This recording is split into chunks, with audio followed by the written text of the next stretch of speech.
Hello, today is January the 20th, Saturday, and a lot of distractions today. So it's like almost 9:30, and I'm just now getting around to it, bedtime, and wow. But I didn't forget. That's the good news. So daily in the Word. Again, it's Saturday, January the 20th. And I start out with Praying Through the Names of God by Tony Evans. That's yesterday's. I'm on page 51. I think it's Nekamoth. I'm about 97% sure it's Nekamoth, but it's been a minute since I've done this name. Let me make sure.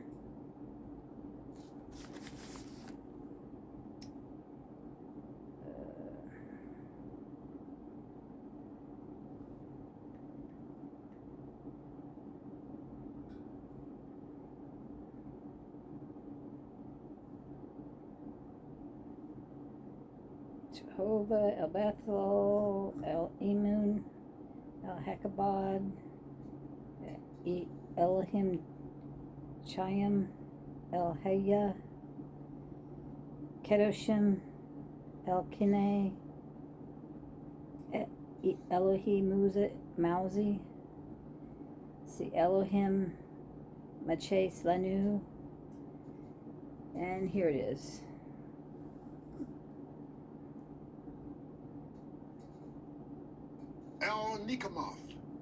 El Nekamoth, I was right. El Nekamoth means God that avengeth.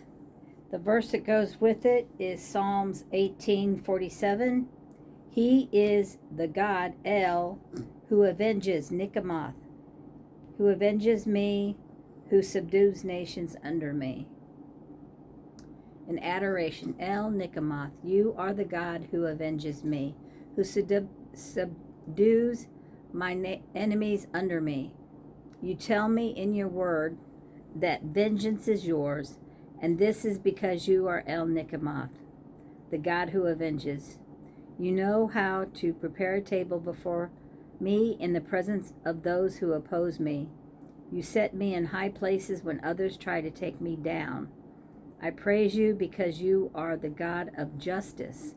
It is a terrible thing to fall in the hands of El Nekamoth. I glorify your name because you have shown yourself to be all-powerful in my life. And that was in adoration. Again, I'm on page 51. A little bit cold. I can find the edge.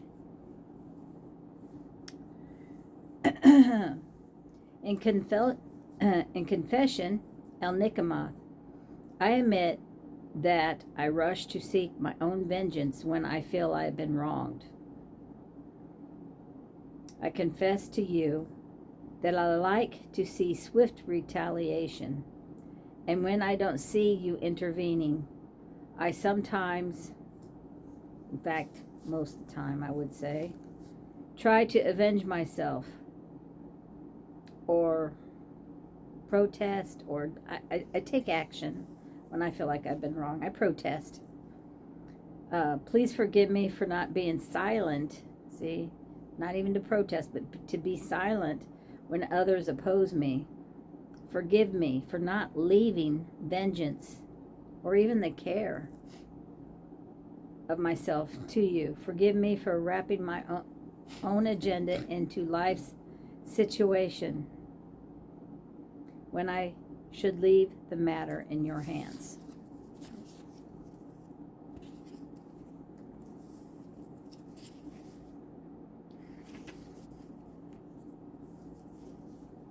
It's too easy to make assumptions and draw the wrong conclusions, and being overly opinionated and especially prideful, it's really easy to be unkind, unmerciful, and even unfair.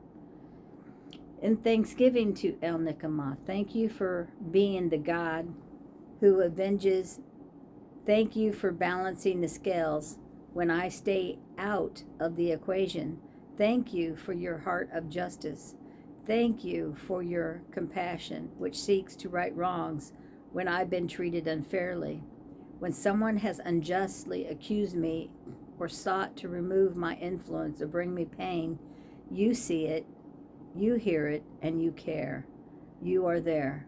You are El Nekamoth. You avenge me, and for that I am truly grateful. In supplication, El Nekamoth, the God who avenges, El Nekamoth, I ask you to give me restraint so I don't seek my own revenge and then miss out on witnessing your intervention on my behalf. Help me not to harbor bitterness or unrighteous anger, a grudge toward those who have sought harm against me, and thereby prohibit you from carrying out what you wish on my behalf. Where I've been unfairly treated, El Nekamoth, the God who avenges, please remove, please correct, and please bring to repentance the person or persons who have done wrong. Okay. And today's reading is Exodus chapters 12 and 13, just 2 chapters, so they must be really long chapters because I've got only 2 today. Ugh. Drop my paper.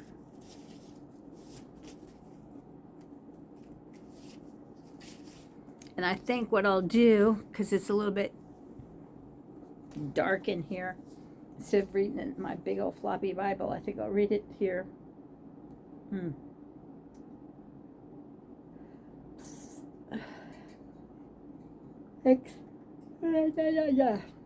Oh, das.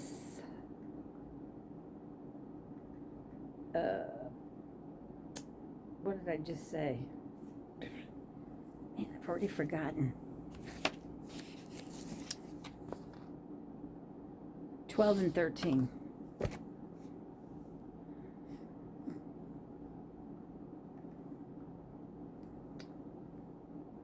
Okay. I think we left off at Noah saying that there was going to be one last plague, and we all know what that plague is, that the firstborn of every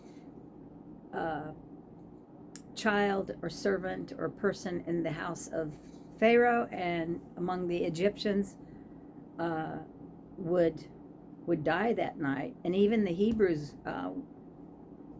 if they didn't obey God and do what he provided them a way to be saved. If they didn't do that, then their firstborn would have died too. But and it was also the firstborn of every animal. So in Exodus chapter 12, and the Lord spake unto Moses, saying, and Aaron in the land of Egypt, saying, this month shall be unto you the beginning of months. It shall be the first month of the year to you. Speak ye unto all the congregation of Israel, saying, in the 10th month, speak ye unto all the congregation of Israel, saying, in the 10th day of this month, they shall take to them every man a lamb, according to the house of their fathers, a lamb for an house, or I think it means a lamb for each household.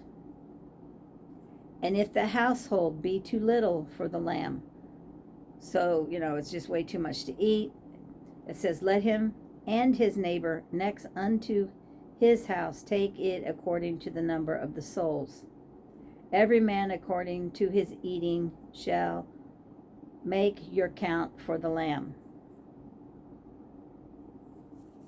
Your lamb shall be without blemish. a male of the first year. Ye shall take it out from the sheep or from the goats, and ye shall keep it up until the 14th day of the same month. The whole assembly of the congregation of Israel shall kill it in the evening. So I believe it said from the 10th day until the 14th day. So that's 4 days. If I understand it right. Verse 7, and ye shall take of the blood and strike it on the two sides of the posts and on the upper door of the house, wherein they shall eat it. And they shall eat the flesh in the night, roast with fire and unleavened bread, and with bitter herbs shall they eat it. Eat not of it raw, nor sodden at all with water, but roast with fire his head with his legs, and with the purtenance thereof. And ye shall let nothing of it remain until the morning, and that which remaineth of it until morning ye shall burn with fire. Basically, you're going to cook the whole lamb, and you're going to make a meal of it that night, and then when everybody's had their fill, the leftovers you're going to burn up with fire. So there's not going to be anything left. And then verse 11, and thus shall you eat it with your loins girded, your shoes on your feet, and your staff in your hand, and ye shall eat it in haste. So it's not a leisure meal where everybody's going to sit around and take their time and visit and talk. It's not a celebration meal, but it says, ye shall eat it in haste. It is the Lord's Passover. For I will pass through the land of Egypt this night, and will smite all the firstborn in the land of Egypt, both man and beast. And against all the gods of Egypt I will execute judgment. I am the Lord. Verse 13, and the blood shall be to you for a token upon the houses where ye are. And when I see the blood, I will pass over you, and the plague shall not be upon you to destroy you, when I smite the land of Egypt.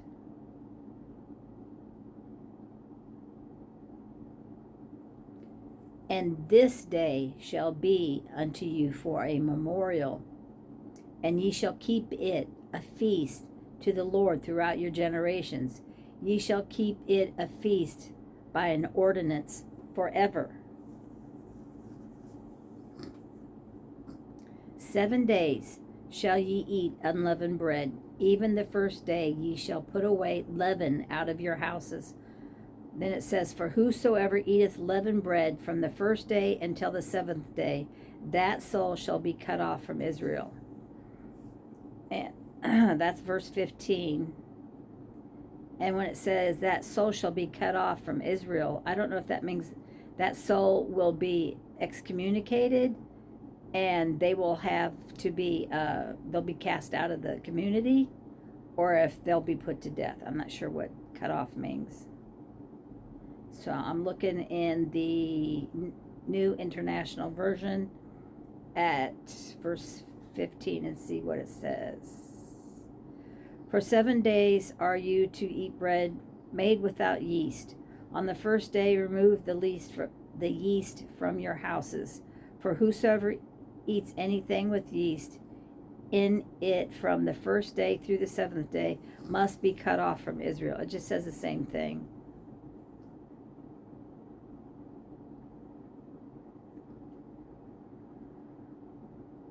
Guess what I'm going to do? I'm going to get another version open.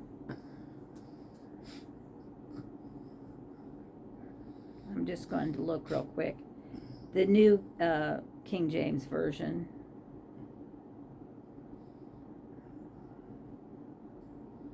It says the same thing, cut off.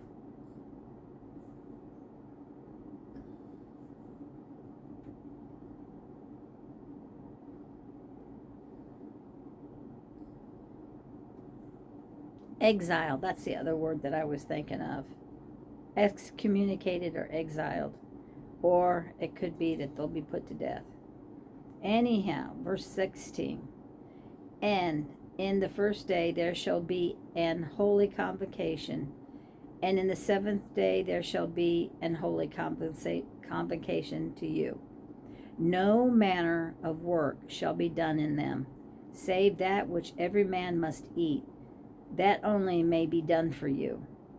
And ye shall observe the feast of unleavened bread, for in this selfsame day have I brought your armies out of the land of Egypt. Therefore shall ye observe this day in your generations by an ordinance forever. So they're going to observe the Passover as an ordinance, and they're going to observe the Feast of Unleavened Bread as an ordinance forever. Verse 18, in the first month, on the 14th day of the month at even, ye shall eat unleavened bread until the 1 and the 20th day of the month of even. At even, not of even. In the evening, your evening meal. So from the 14th day until the 20th day. So that would be 6 days. And then verse 19, 7 days shall there be no leaven found in your houses. For whosoever eateth that which is leavened, even that soul shall be cut off from the congregation of Israel, whether he be a stranger or born in the land, whether he be a native, a Hebrew, or someone visiting, passing through. There was one law and one people.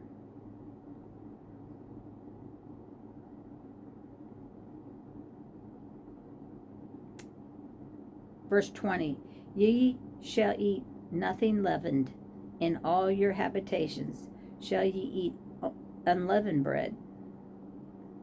Then Moses called for all the elders of Israel and said unto them, draw out and take you a lamb according to your families. Excuse me. Keep yawning. Take you a lamb according to your families, and kill the Passover. And ye shall take a bunch of hyssop, which is a bunch of branches, and dip it in the blood that is in the basin, and strike the lintel and the two sides of the posts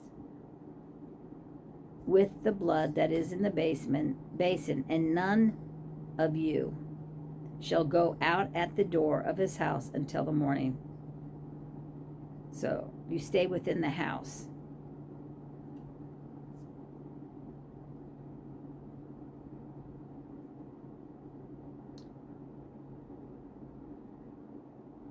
Verse 23, for the Lord will pass through to smite the Egyptians, and when he seeth the blood upon the lintel and on the two side posts, the Lord will pass over the door, and will not suffer the destroyer to come in unto your house to smite you.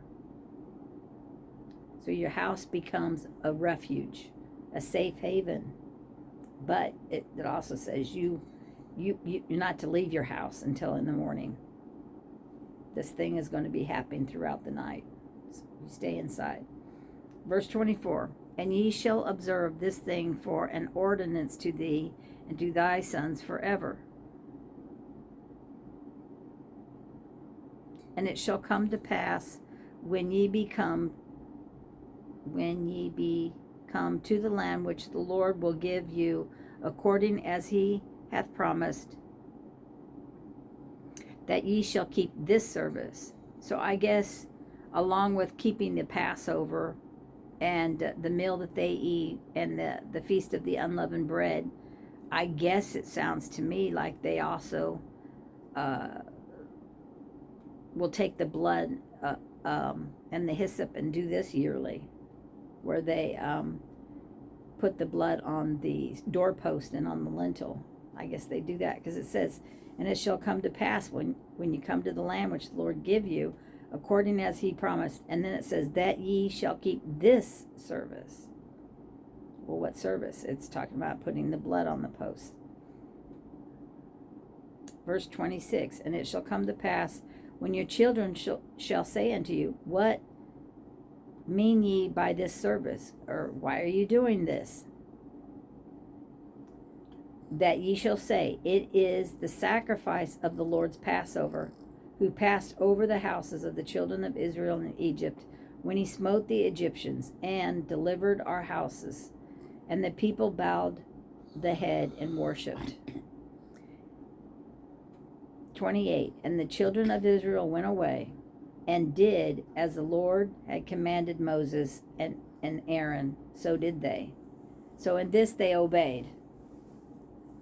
And it came to pass that at midnight, that the Lord smote all the firstborn in the land of Egypt, from the firstborn of Pharaoh that sat on his throne, unto the firstborn of the captive that was in the dungeon, and all the firstborn of the cattle, both the highborn, the nobles, and the most common person, even the slaves, even the convicts.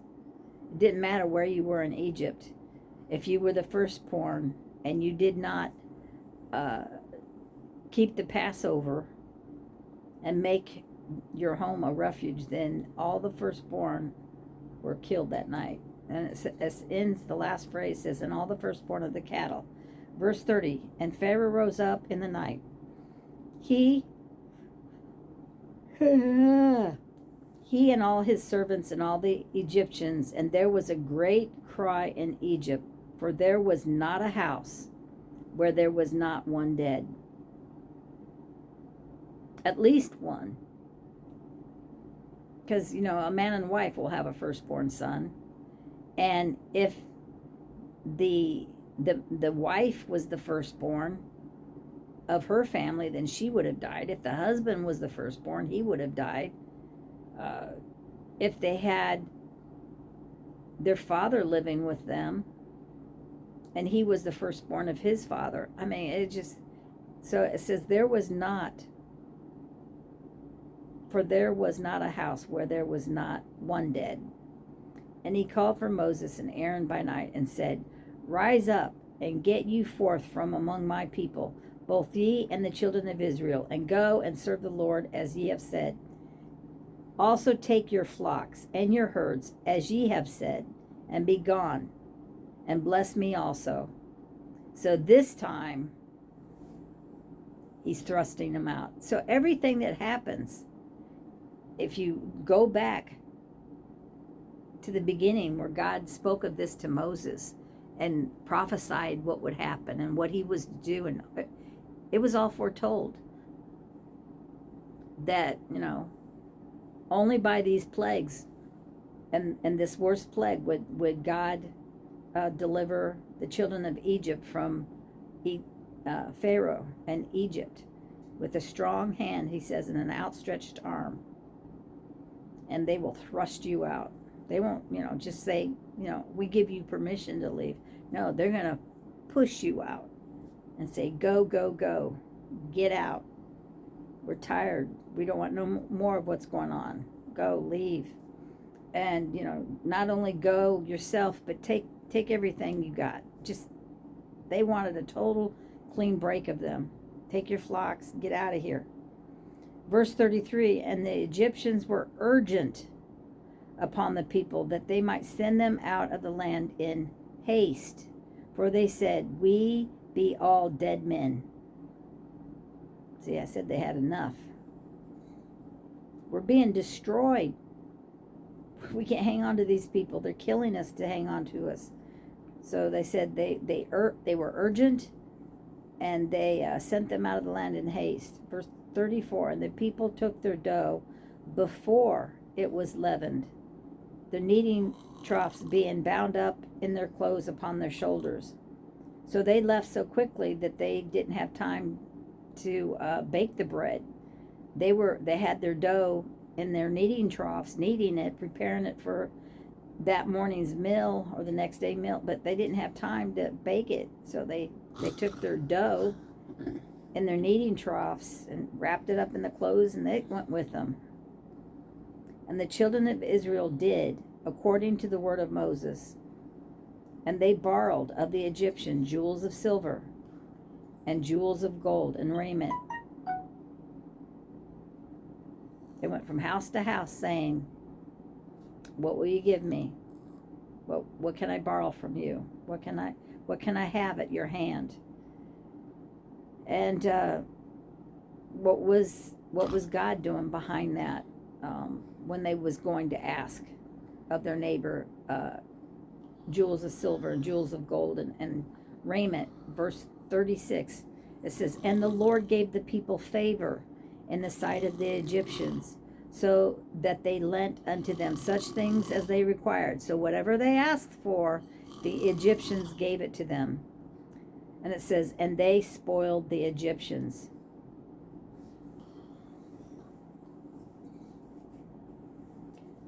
They took their riches. They took all the riches of Egypt with them. And the children of Israel sojourned from Ramses to Succoth, about 600,000 on foot that were men. 600,000 on foot that were men. And then it says besides children. It's not numbering the children. There was about 600,000 men. And the children and their wives. And then it says in 38, and a mixed multitude went up also with them. And flocks and herds, even very much cattle. And I think a mixed multitude, slaves of other countries, I guess.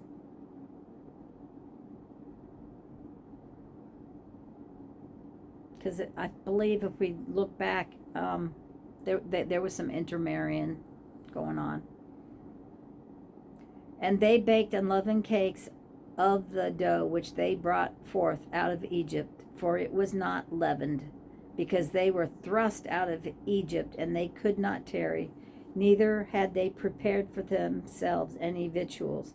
So they didn't even have time to make travel food to have on the way. They could not tarry, neither had they prepared for themselves any victuals or food. Verse 40 says, now the sojourning of the children of Israel who dwelt in Egypt was 430 years. And all you have to do is go back in Scripture and look at where God foretold the time that the children, it would be from his day until the children were thrust out of Egypt. God foretold that it would be 430 years, and that's what it was. And it came to pass at the end of the 430 years, even the same day, it came to pass that all the hosts of the Lord went out from the land of Egypt. It is a night to be much observed unto the Lord for bringing them out from the land of Egypt. This is that night of the Lord to be observed of all the children of Israel and their generations. And the Lord said unto Moses and Aaron, this is the ordinance of the Passover. There shall no stranger eat thereof. But every man's servant that is bought for money, when thou circumcise him, then he shall eat thereof. A foreigner and a hired servant shall not eat thereof. This was strictly an observance and an ordinance for Hebrews, the children of Isaac, or Abraham, Isaac, and Jacob, or any servant that they bought with their money and had circumcised. Verse 46, in one house shall it be eaten. Thou shalt not carry forth aught of the flesh abroad out of the house, neither shall ye break a bone thereof. All the congregation of Israel shall keep it. And when a stranger shall sojourn with thee, and will keep the Passover to the Lord, let all his males be circumcised, and let him come near and keep it. And then it says this about that person, a person that wants to be a believer and wants to observe the Passover. He's to be circumcised, which is a physical, an outward showing of a outward physical token of the inward spiritual commitment that God is their God. And then it says, and then let him come near and keep it, and he shall be as one that is born in the land, for no uncircumcised person shall eat thereof. One law shall be to him that is homeborn, and unto the stranger that sojourneth among you.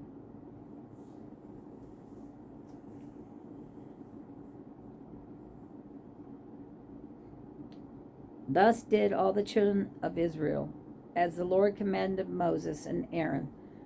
So did they. Last verse. Ugh. And it came to pass the selfsame day that the Lord did bring the children of Israel out of the land of Egypt by their armies. And that's the end of that chapter. Is that just the first one? Yeah, it was a long one. It was like, how many verses was that? It's like, wow. 51 verses. It's long. I'm getting tired because it's getting late. I think I'll listen to this next one. Exodus 13, because I keep yawning. Let me put on Exodus. I'm bringing it up. I'm doing it in a different voice than the one that, the basic one.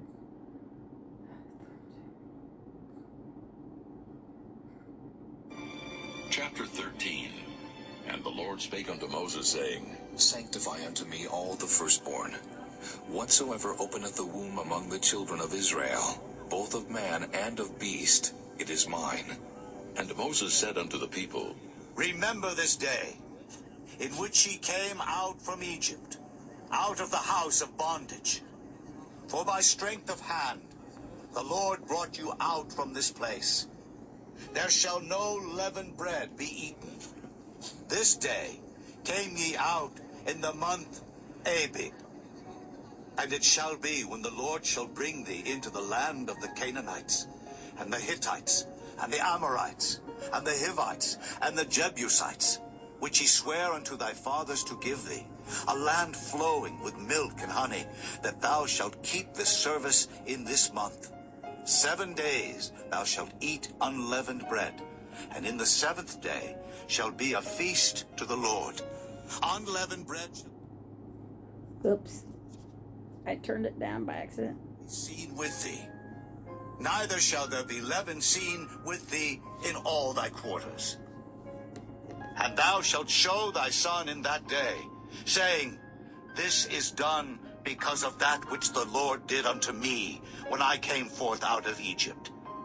And it shall be for a sign unto thee upon thine hand, and for a memorial between thine eyes, that the Lord's law may be in thy mouth. For with a strong hand hath the Lord brought thee out of Egypt. Thou shalt therefore keep this ordinance in his season from year to year.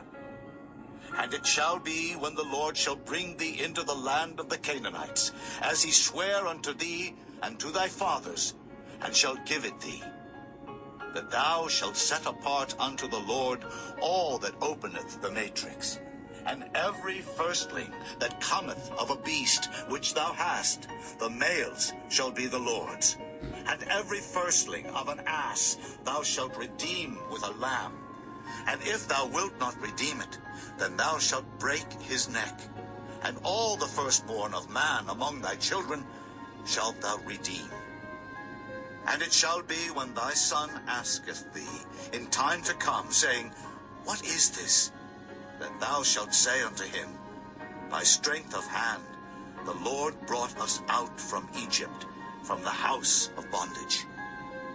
And it came to pass, when Pharaoh would hardly let us go, that the Lord slew all the firstborn in the land of Egypt, both the firstborn of man and the firstborn of beast. Therefore I sacrifice to the Lord all that openeth the matrix, being males, but all the firstborn of my children I redeem. And it shall be for a token upon thine hand, and for frontlets between thine eyes. For by strength of hand the Lord brought us forth out of Egypt. And it came to pass, when Pharaoh had let the people go, that God led them not through the way of the land of the Philistines, although that was near. For God said, Lest peradventure the people repent when they see war, and they return to Egypt. But God led the people about through the way of the wilderness of the Red Sea. And the children of Israel went up harnessed out of the land of Egypt. And Moses took the bones of Joseph with him, for he had straitly sworn the children of Israel, saying, God will surely visit you, and ye shall carry up my bones away hence with you. And they took their journey from Succoth, and encamped in Etham, in the edge of the wilderness. And the Lord went before them by day in a pillar of cloud to lead them the way, and by night in a pillar of fire to give them light, to go by day and night. He took not away the pillar of the cloud by day, nor the pillar of fire by night from before the people. Chapter 14. And the Lord spake unto Moses, saying, Speak unto the... Okay, chapter 13 is a short chapter compared to the other one. So that's the reading for today. Oops, excuse me, kicking the tripod. I'm looking for an ink pen.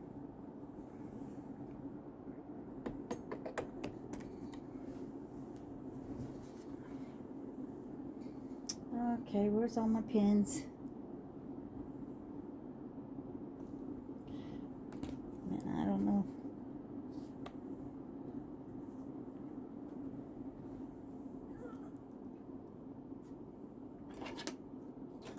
This'll work. It's not an ink pen, but it'll work.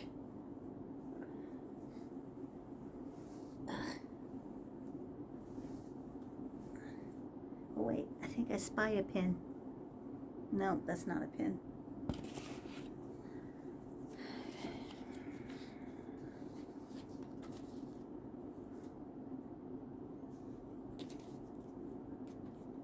Marking it off so I keep track of where I'm at. 20 days without missing a day. And I did forget for a good part of today, but I remembered kind of last minute. Here we go.